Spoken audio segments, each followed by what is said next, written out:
She'll never leave, my husband laughed on the security footage, pouring wine for his boss in our kitchen. The house is in my name. She's got nowhere to go. I didn't scream or throw the laptop. I just opened my master spreadsheet, looked at the $147,000 I had paid toward his mortgage, and began planning the final event of our marriage. Welcome back to calm revenge stories, where betrayal meets a calculated reckoning. He thought he held all the power because his signature was on the deed. He scheduled his infidelity like a recurring calendar invite, confident I was just the invisible infrastructure of his perfect life. He severely underestimated a woman who spent 15 years managing high-stakes corporate disasters. By the time he realized I was playing the game, his entire reality was already dismantled. But before I could burn his world to the ground, I had to sit in the dark and watch the pattern unfold. The pen hovered over the thick stack of settlement papers. Derek's hand shook. A tiny, pathetic tremor against the mahogany dining table. The table I picked out. The table I paid for. He looked up from the documents, his eyes searching my face for a lifeline, a trace of pity, a crack in my composure. He found nothing. My lawyer sat silently to my left. His mother stood by the front door, her arms crossed, refusing to even look at her own son. His phone vibrated against the wood. Another text from the woman who would never step foot in this house again. She wasn't coming to save him. The laptop screen between us still glowed with the frozen frame of the security footage. He had nothing left to say. He signed his name. The ink sank into the page. He lost the house. He lost his mother. He lost the entire narrative he had built. I didn't smile. I didn't feel a sudden rush of triumph. My jaw simply unclenched for the first time in a month, leaving a dull, hollow ache behind my teeth. 12 weeks earlier, I was still someone who believed in his schedules. My name is Carrie Hoffman. I am 38 years old, and I coordinate corporate events and charity galas in Richmond, Virginia. My life operated on spreadsheets, vendor contracts, and minute-by-minute itineraries. I managed chaos for a living. I kept the world spinning for everyone else, and I applied that exact same methodology to my 8-year marriage. I was the infrastructure.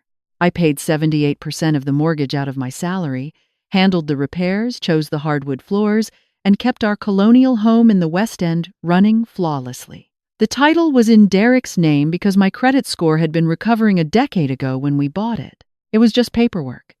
He was my husband. I trusted the system we had built. It was a perfectly normal Thursday morning. I stood in the kitchen zipping up my black canvas event kit. I was packing for an overnight conference in Charlottesville. The low hum of the refrigerator filled the quiet space. Upstairs, the water ran in the shower. Derek was getting ready for work. I checked my phone resting on the marble island. A notification popped up from the security app. Backup complete. 14 days of footage synced to the cloud. I swiped it away without a second thought. I had set up the automated cloud backup 18 months ago, right after a string of break-ins on Elm Street. I backed up everything. It was a professional habit. My laptop sat open next to my coffee mug. A spreadsheet labeled Home Finance glowed on the screen. I verified the automated mortgage payment had cleared, logged the amount, and closed the lid. I picked up my phone again to lock the screen, and my eyes caught a small log entry on the Smart Lock application. User 2, last entry Thursday at 9:47 at night. My brow furrowed. I assumed Derek had accidentally created a duplicate access code while messing with the settings. I made a mental note to fix it later and slipped the phone into my pocket. The shower stopped. A few minutes later, Derek came downstairs. The familiar scent of his Acqua di Gio aftershave preceded him. He wore a crisp, blue button-down shirt, the cuffs rolled up just right. He looked like the successful regional sales manager he was. He poured a cup of coffee and leaned down to kiss my cheek. "Drive safe, babe," he said, checking his watch. "I'll probably just watch the game tonight and order a pizza." "Don't forget to put the recycling out," I told him. "Always do," he smiled. I picked up my bag, walked out the door, and drove away. The Charlottesville event fell apart at 3 in the afternoon. A massive pipe burst over the main ballroom, flooding the venue under 2 inches of dirty water.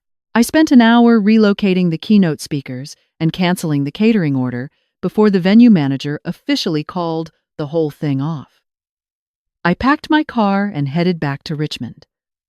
The drive took 2 hours. I rolled the windows down a crack. A faint country song played on the radio. The late afternoon Virginia sun baked the vinyl seats of my car. I felt a rare, unexpected wave of relief. Event coordinators never get a free Thursday night. I decided to pick up a bottle of Cabernet Sauvignon from a boutique shop on the way. A surprise for Derek. We could sit on the back patio, drink wine, and actually talk. I parked my car on the street instead of the driveway. The sun had set, and the neighborhood was quiet. I looked up at our house. The warm, soft light from the bedside lamp spilled out of the second-floor window. A small knot of affection tightened in my chest. He left the light on for me. I walked up the driveway, holding the bottle of wine by the neck. I punched my code into the keypad. The heavy door clicked open. I stepped inside and closed it gently, wanting to keep the surprise intact. I took 1 step into the foyer and stopped. A pair of shoes sat perfectly aligned against the baseboard. Nude heels. Size 8. Jimmy Choo knockoffs. They were not my shoes. My eyes moved up the banister. A charcoal gray woman's blazer hung over the polished wood.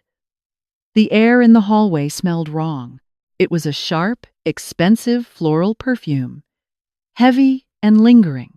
My brain processed the data slowly, like a computer trying to read a corrupted file. Who comes over on a Thursday night? A faint sound drifted down from the second floor.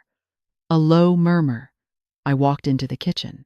I set the bottle of wine down on the marble counter. I placed it perfectly in the center as carefully as I would position a floral centerpiece on a banquet table. The glass didn't make a single sound against the stone. I walked toward the stairs. My hands were clean, my nails trimmed short. I gripped the banister. I climbed the steps. The thick, expensive carpet I had spent 2 weeks selecting absorbed the sound of my footsteps completely.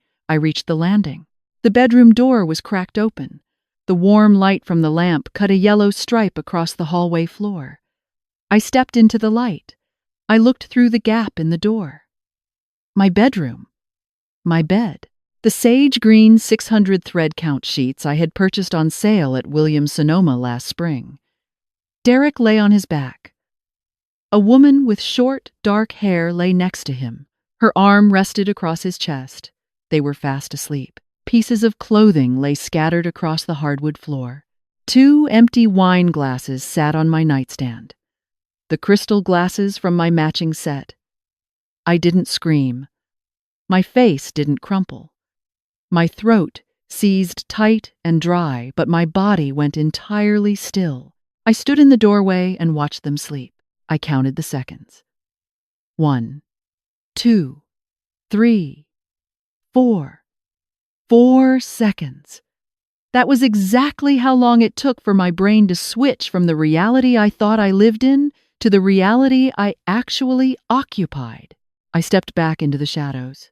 I moved with the silent, practiced efficiency of someone who regularly slips in and out of VIP rooms without disturbing the guests.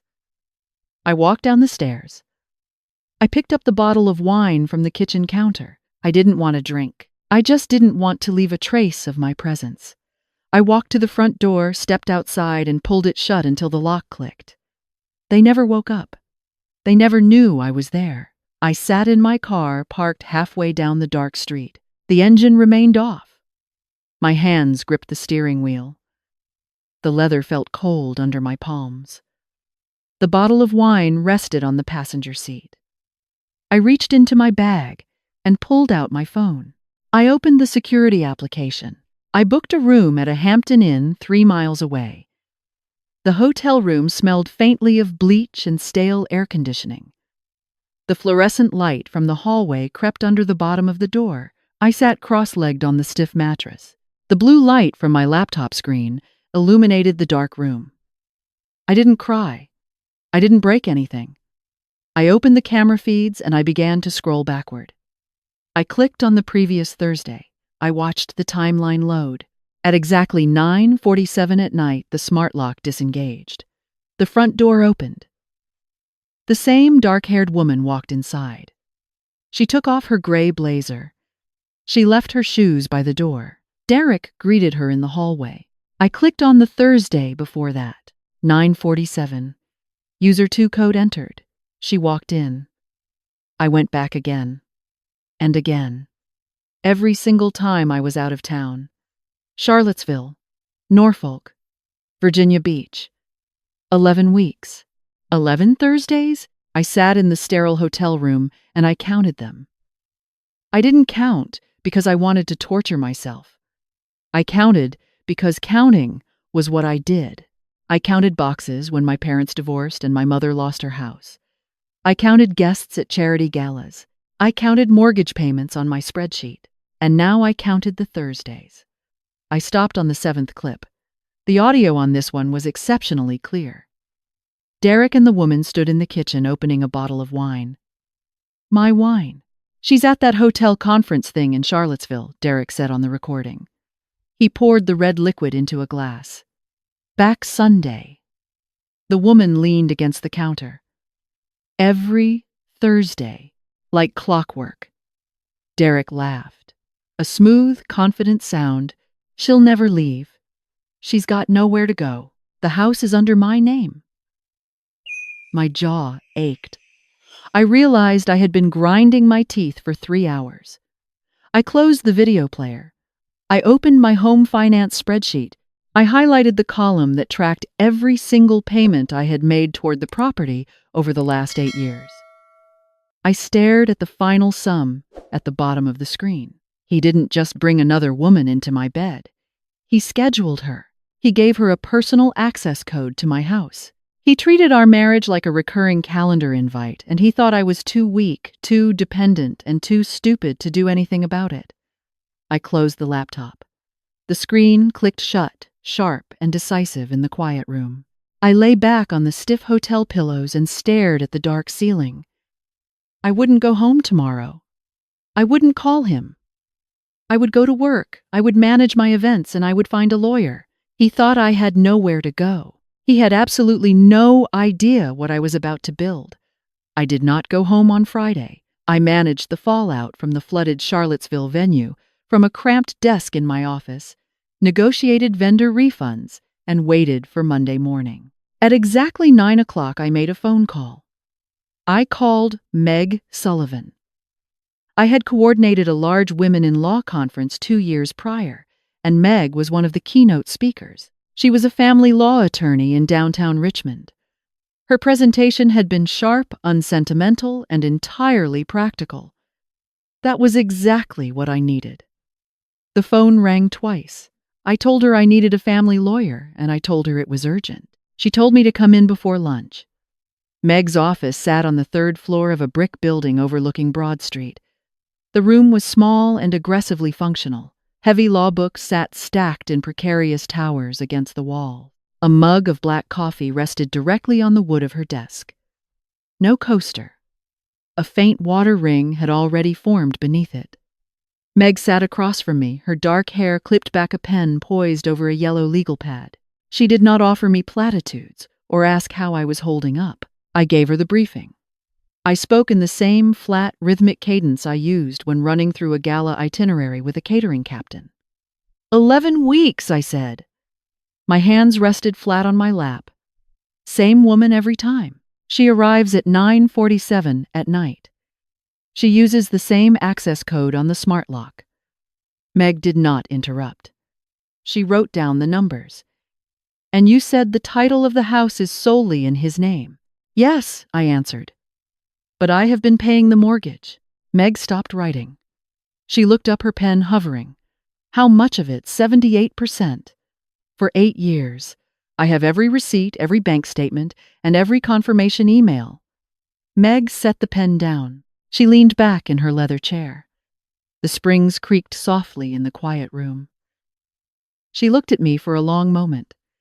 Carrie Meg said, her voice dropping a register. Virginia is an equitable distribution state, and adultery is a fault ground here. But the house is where it gets interesting. What you are describing is a legal concept called constructive trust. I waited. I liked concepts. Concepts could be managed. Meaning, Meg continued, if you can prove you paid for property that is titled under his name, the court can rule that you have an equitable interest in it. He cannot just sell it. He cannot kick you out. The law can view it as belonging to you, regardless of the signature on the deed. My jaw tightened. Constructive trust. My brain immediately translated the legal terminology into event planning language. I built the venue. I poured the foundation. He just put his name on the welcome sign. Meg leaned forward and rested her elbows on the desk. I stayed in a bad marriage 4 years too long because I kept telling myself it was just paperwork. He hid assets. He told me what was his was mine, and then he took it all when he walked out. Do not be me, Carrie. We need the proof. I nodded once. I had a framework now. But a framework was just an empty schedule. I needed to fill it, and I should have known that gathering the pieces would change me. I just didn't realize how much. Over the next 2 weeks, I did not cry. I investigated. I built the event of my life, and I moved with deliberate, methodical precision. During the first week, I continued to go on my overnight work trips. At least that was what Derek thought. On Thursday evening, I packed my bag, kissed his cheek, and drove away. But I only drove 2 blocks. I parked my car under a large oak tree on a cross street, killed the engine, and waited. The neighborhood was quiet. The glow of the street lamps cast long shadows across the pavement. I sat in the driver's seat and watched the live feed from my security cameras on my phone. Clip 12. She arrived. 9:47. Clip 13 the following week. Same woman. Same time. I sat in the cold car and watched them walk up my stairs. I waited until morning. I watched her leave at 6:15, slipping out the front door long before our neighbors woke up to get their morning papers. She was efficient. I had to give her that. During the second week, I compiled the financial evidence. I opened the home finance spreadsheet that Derek had always called boring. I printed 8 years of mortgage payments. I tracked down the receipts for the kitchen roof repair. I found the invoices for the backyard landscaping. I printed the records for the hardwood floors I had chosen and purchased. $23,000 in home improvements alone. 100% of the money came from my accounts. I took the stacks of paper to Meg's office. The heavy hum of her commercial printer filled the room. The sharp smell of fresh ink wafted up from the warm pages. I arranged the bank statements into chronological piles. I added color-coded tabs: red for mortgage payments, blue for maintenance, green for utility bills. Meg flipped through the thick binder I had assembled. She shook her head in quiet disbelief. This is meticulous. You kept absolutely everything. I keep everything I said. A quiet realization settled over me as I watched her review the tabs. I was exceptionally good at this. I was not operating on a sudden burst of adrenaline or heartbreak. I was simply utilizing the exact skill set I had honed over 15 years of organizing corporate logistics. Derek always dismissed my tracking and scheduling as tedious. He considered it background noise. A judge would consider it a bulletproof chain of evidence. Meg closed the binder. She rested her hands on top of it. Carrie, why did you never just ask him to add your name to the title? I looked away from her. I looked at the water ring on her desk. The silence stretched between us. The air conditioning kicked on, blowing a cold draft across my neck. Because asking felt like admitting I didn't trust him, I finally said. My voice was quieter than I intended. And if I admitted that I would have to admit the marriage wasn't real, I thought having the perfect binder meant I was safe. I was about to find out how wrong I was. It was Friday afternoon, the end of the third week.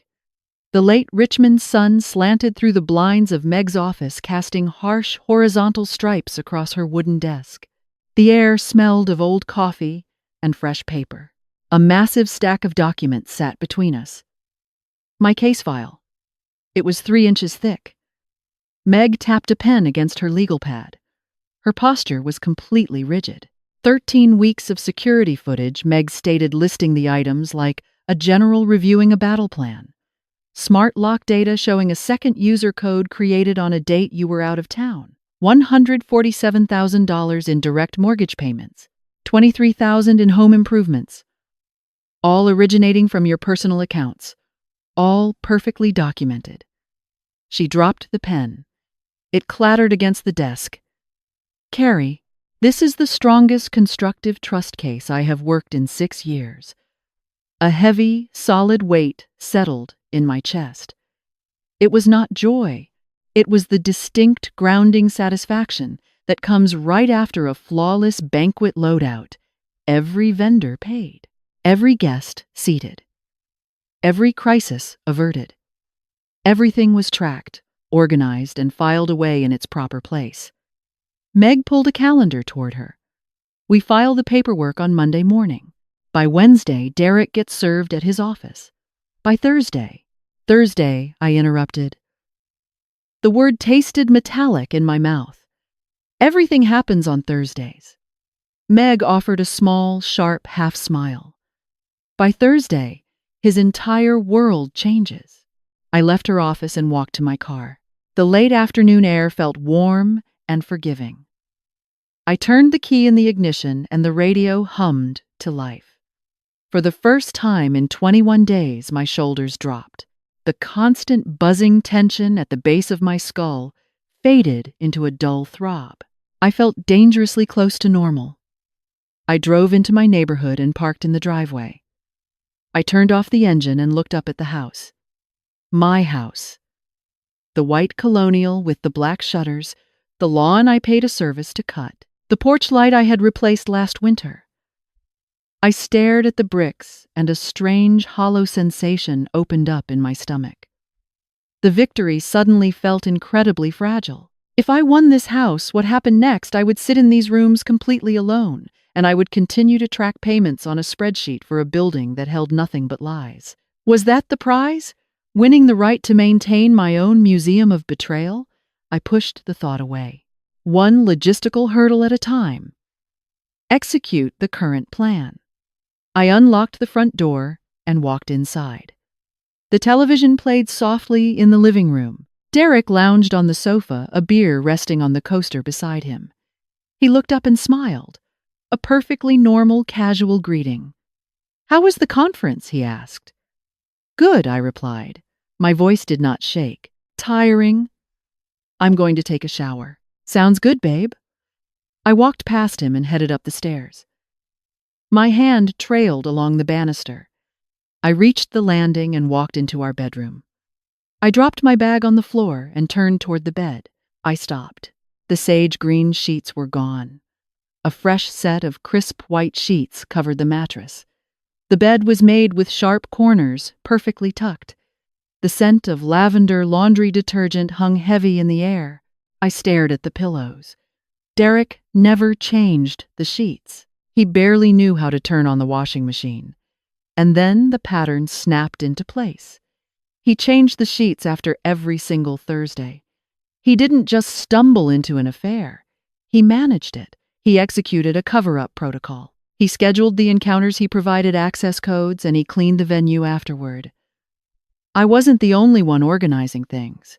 My marriage was not a partnership. It was 2 completely separate event plans, running parallel to each other under the exact same roof. He was just as methodical as I was.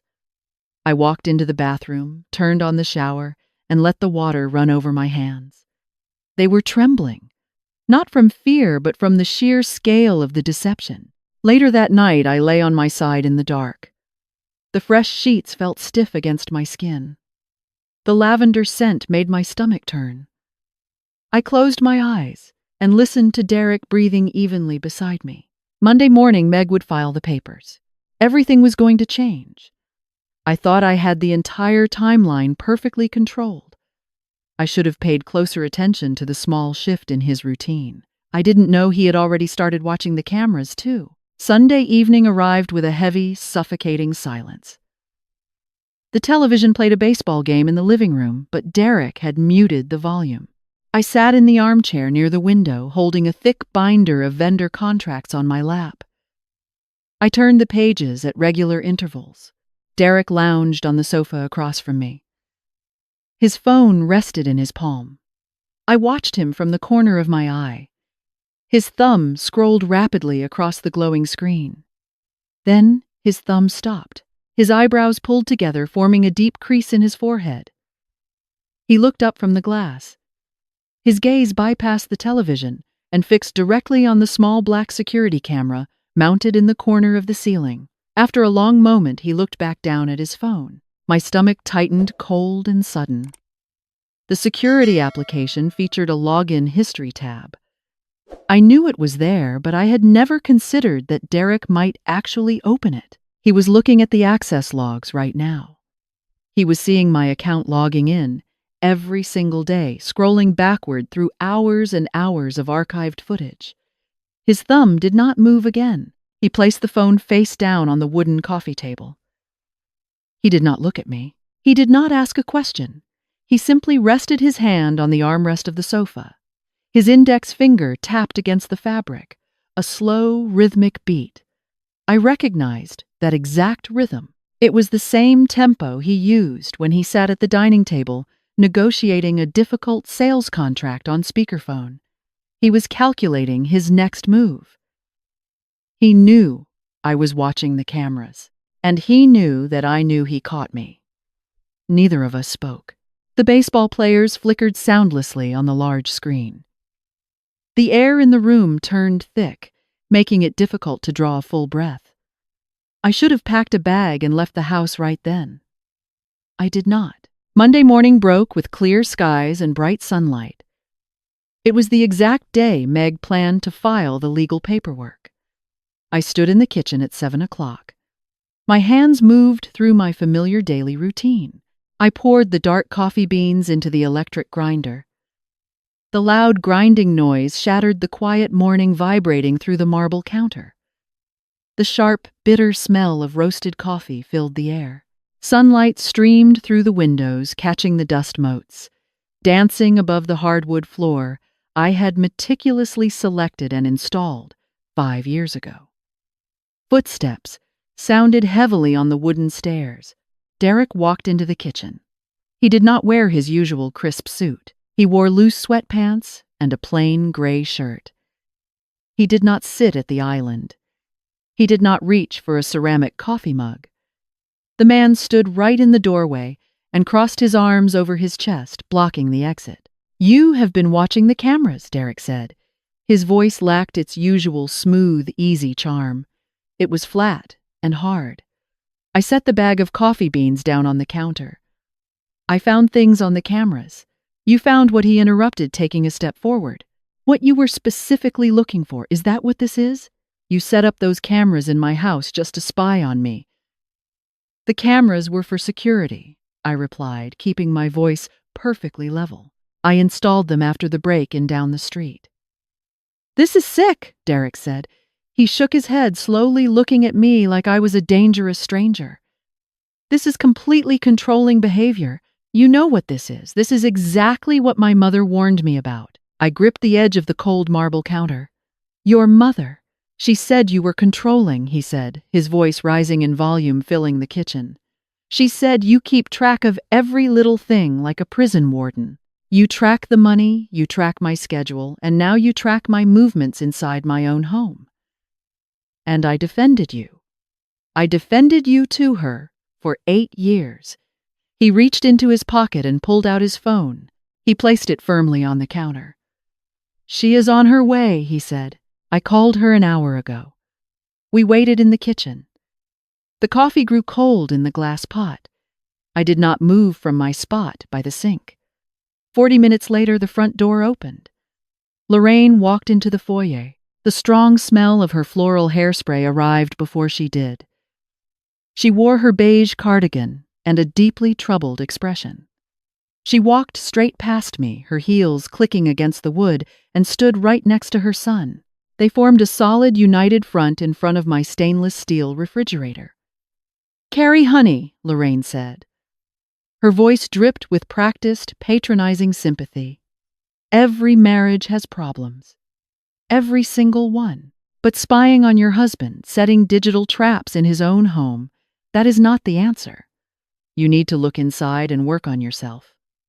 I looked at the two of them, the mother and the son. For 8 years, I had kept my head down. I had managed the complicated schedules, paid the heavy bills, and ignored the subtle daily criticisms. Every time I raised a valid concern, Derek flipped the narrative entirely. If I asked about a late charge on the credit card, I was being rigid. If I asked why he came home at 2 in the morning, I was being controlling. He was doing it again right now, and his mother was standing right there, validating his twisted reality. Derek walked over to the corner of the kitchen. He reached up and grabbed the security camera mounted near the cabinets. He pulled hard. The plastic mounting bracket snapped. The drywall tore, leaving a jagged white hole. He let the camera drop to the hardwood floor. It bounced with a sharp, violent crack. He walked out into the hallway and tore the second camera off the wall. He marched into the living room and did the exact same thing to the third. He returned to the kitchen holding the broken plastic devices in his hands. He dumped them into the trash can. They landed with a heavy thud. Then he picked up his phone from the counter. He opened the security application. "Factory reset," he said aloud, pressing his thumb against the screen. "There, done. No more cameras. No more spying. This is my house and I decide what stays inside it." "Your house," I repeated quietly. "Yes," he said, his voice dropping to a freezing whisper. "My house. My name is on the deed. It is my decision, and if you do not like it, the door is right there." I did not argue. I did not yell. I turned around, walked up the stairs, and went into the bedroom. The room felt entirely stripped bare. The cameras were gone. The house was no longer safe. I sat on the edge of the bed and listened to their muffled voices downstairs. The house fell completely silent around 8 o'clock that evening. Derek drove Lorraine back to her house in Mechanicsville. He told her he had handled the situation and that I would eventually calm down. I was entirely alone. I slid off the mattress and sat directly on the floor. The hardwood was cool against my skin. I looked around the room in the dark. I looked at the walls I had painted a soft slate blue. I looked at the heavy blackout curtains I had measured and ordered. Everything in this building carried my signature. Everything except the piece of paper resting in the county records office. A crushing weight pressed down on my chest, making it hard to breathe. I wondered if the fight was even worth the energy anymore. If I lost the case because he destroyed the footage, what did I actually have left? If I lost the house, who was I? The answer did not arrive like a sudden burst of lightning. It came to me quietly wrapped in the familiar logic of my daily profession. I reached into my pocket and pulled out my phone. The screen glowed brightly in the dark bedroom. I tapped the settings icon. I scrolled down to the cloud storage menu. I opened the backup history. A bright green checkmark appeared on the screen. Cloud backup complete. 14 weeks of footage synced. Last backup, 11 minutes ago. Derek had executed a factory reset on the local system hub. He successfully deleted everything stored on the physical hard drive inside the house. But he did not know about the automated cloud server. He never asked how the technology worked because he considered those details boring. He delegated the infrastructure to me, and I backed up absolutely everything. I stared at the glowing green checkmark. I watched my own reflection in the dark glass of the phone screen. A strange, unfamiliar expression settled over my features. It was a profound, quiet recognition. I was not boring. I was thorough. And sitting there on the floor I had paid for, I finally understood the truth. I did not need this building to prove my worth. I did not need the equity or the title to validate my existence. My value was not tied to the things I maintained for other people. Derek was partially right. It was just a house. It was just paperwork. But he was about to learn a very hard lesson about exactly how I managed my paperwork. I opened my contacts and dialed Meg Sullivan. She answered on the first ring. "Tell me you did not confront him." "He confronted me," I said. My voice was completely steady. "He brought his mother over. He told me it was his house, and he ripped the cameras off the walls." Meg inhaled sharply over the line. "Carrie?"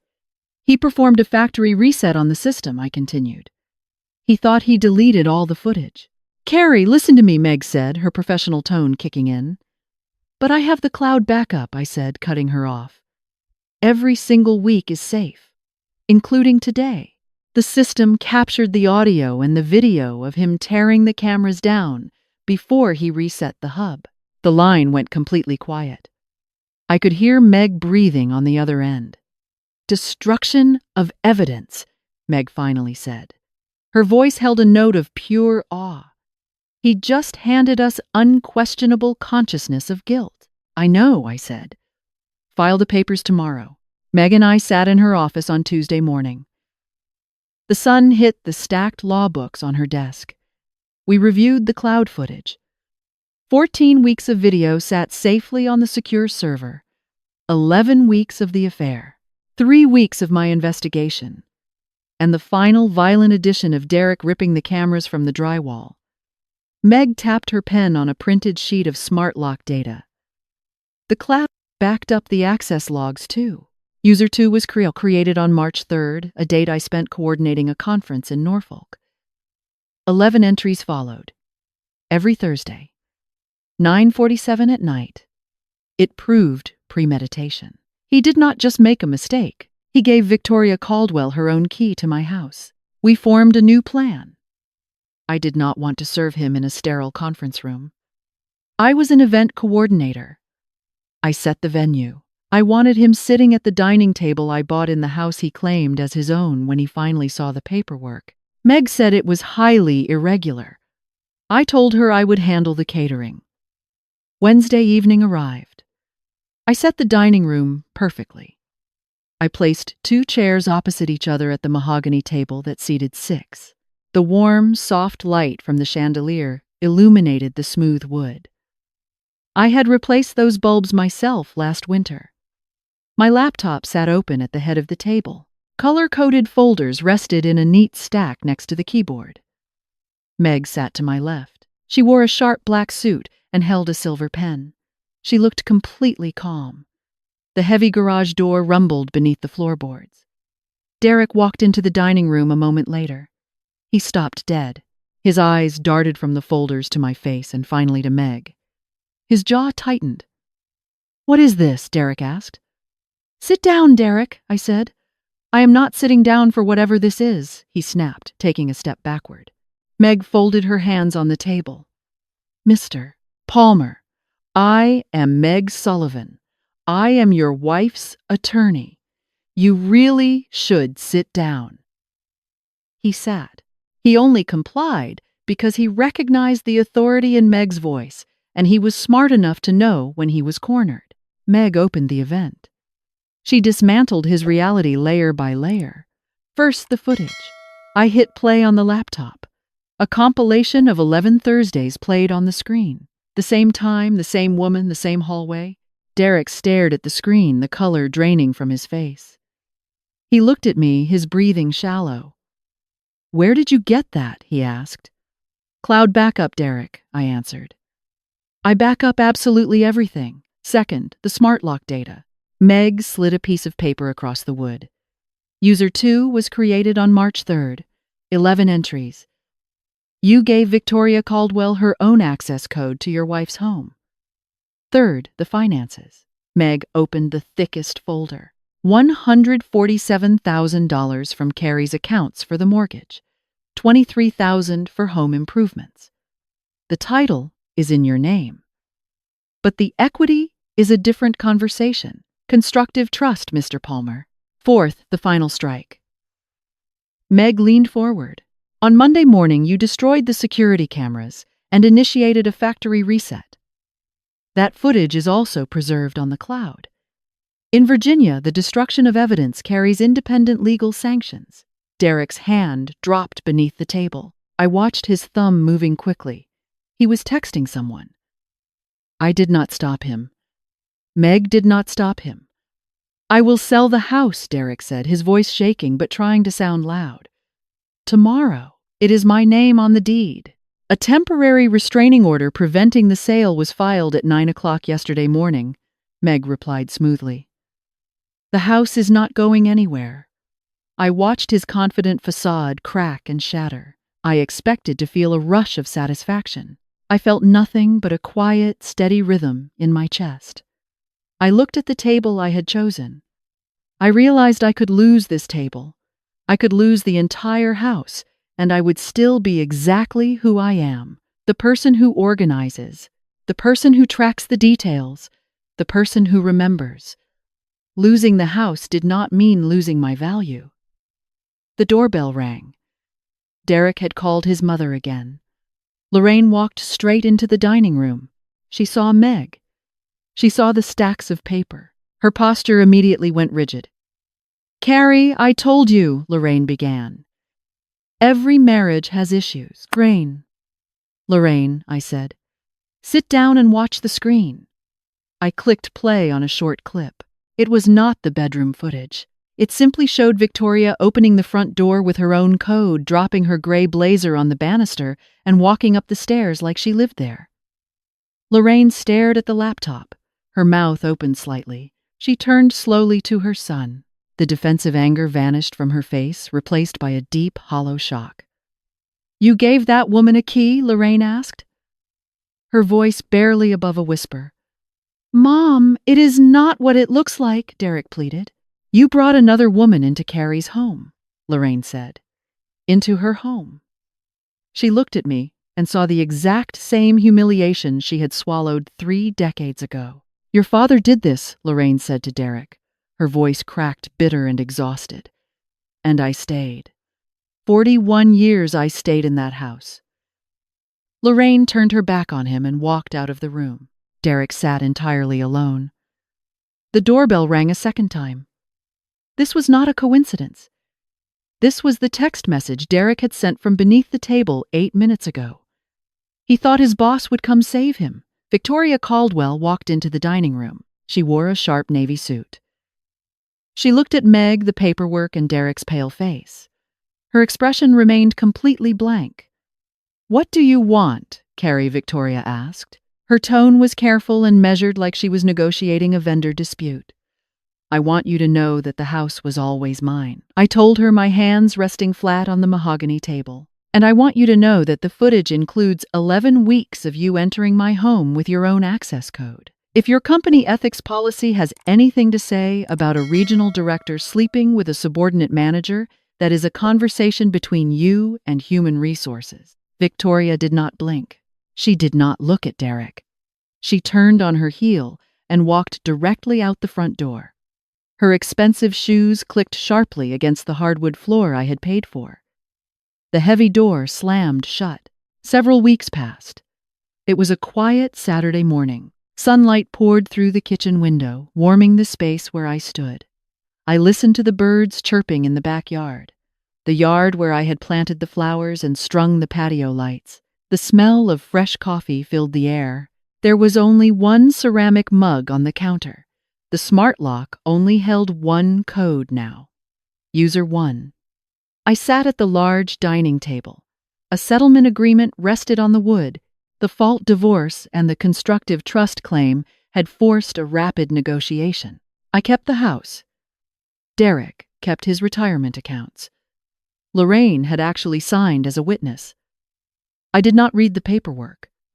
I looked around the room. For the first time in 8 years, I did not view the space as an event coordinator checking for flaws. The paint peeled slightly in the corner. The chandelier hung a fraction of an inch too far to the left.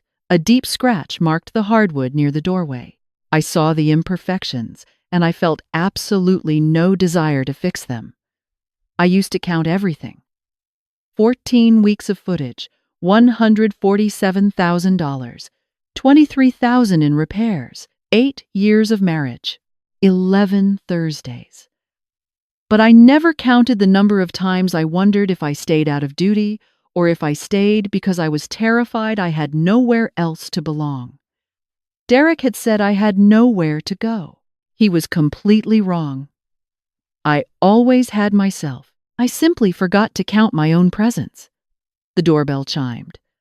I opened the door. Meg stood on the porch holding 2 paper cups of coffee from a shop in Carytown. "Housewarming gift," Meg said, handing me a cup, "even though you have lived here for 8 years." We sat down together on the front steps. We did not sit at the formal dining table. We sat outside in the bright morning sun. Neighbors walked their dogs on the sidewalk. A car drove slowly down the street. Meg took a sip of her coffee. "So, what is next on the schedule? I am going to not organize anything for a very long time," I said. Meg laughed softly. "That sounds terrible for you." "I know," I replied, feeling the warm paper cup in my hands. "That is exactly why it is good." I did not check my phone. I did not open a spreadsheet.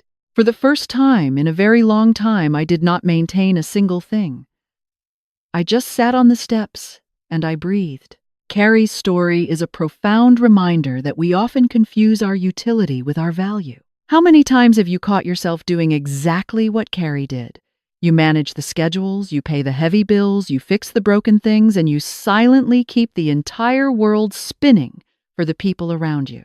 You build these massive, invisible spreadsheets of emotional and financial labor, believing that if you just maintain everything flawlessly, you will finally be safe, loved, and respected. But here is the hard, concrete truth you need to take away from this. Your self-worth is not a line item on a budget, and your value does not come from your ability to act as the infrastructure for someone else's life. When you measure your existence by what you can provide, organize, or endure, you teach the people in your life to love what you do for them rather than who you actually are. It is incredibly easy to lose yourself in the daily maintenance of a marriage or a family, convincing yourself that your exhaustion is just the price of admission for a good life. But you do not have to earn your right to exist in your own home. You do not have to buy your respect by paying the metaphorical or literal mortgage while someone else holds the title to your self-esteem. Stop auditioning for a role you already own. Put down the clipboard, step away from the relentless need to manage every crisis, and realize that you are completely enough even when your hands are empty. Have you ever found yourself overfunctioning in a relationship, silently keeping the peace while slowly losing your own identity? And what was the exact moment you finally realized you had to stop? Tell me your story in the comments below.